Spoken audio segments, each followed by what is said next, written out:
વિશ્વ બાળ મજૂર વિરોધ દિન નિમિત્તે જિલ્લા બાળ સંરક્ષણ એકમે સમાજસેવી સંસ્થાઓ અને બાળકોને સાથે રાખી જનજાગૃતિ અર્થે એક રેલી યોજી 12 જૂન વિશ્વ બાળ મજૂર વિરોધ દિન તરીકે ઉજવવામાં આવે છે।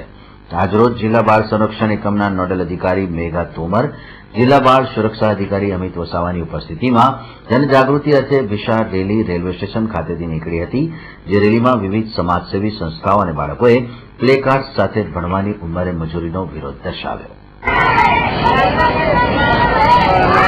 વડોદરા એક સંસ્કારી નગરી તરીકે ઓળખાય છે, તો એમાં આવા બાળમજૂર એક દૂષણ તરીકે છે, જો એ ના થાય એની જનજાગૃતિ માટેનો એક આ પ્રયાસ હતો, એની એક પહેલ હતી, જેના ભાગરૂપે આજે એક રેલીનું આયોજન થયેલ હતું। આ બધી વસ્તુ પામે ત્યારે જ કે જ્યારે કોઈ પણ બાળક મજૂરીથી દૂર રહે।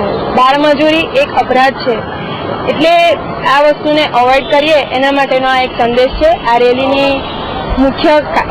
રેલી કાઢવાનું મુખ્ય કારણ જ એ છે કે આપણે બાળમજૂરીનો વિરોધ કરીએ, ફક્ત બોલીને કે લખીને નહીં, પણ ખરેખર એ વસ્તુને આપણા આચરણમાં ઉતારીને એનો વિરોધ કરીએ। જ્યાં પણ બાળમજૂર તમને કોઈ જગ્યાએ કોઈ પણ બાળક મજૂરી કરતું દેખાય કે કોઈ કામ કરતું દેખાય કે જે એનું કામ નથી, જેમ કે કોઈ પણ રિસ્કી કામ અથવા તો કોઈ એવું મહેનત ભર્યું કામ કે જે એની બસની વાત નથી, તો તમે એનો વિરોધ કરો, પોલીસને જાણ કરો, શ્રમ વિભાગને જાણ કરો અને જિલ્લા બાળ સુરક્ષા એકમને જાણ કરો। ત્યારે જ આપણે સાચા અર્થમાં બાળમજૂરીનો વિરોધ કર્યો એમ ગણાશે।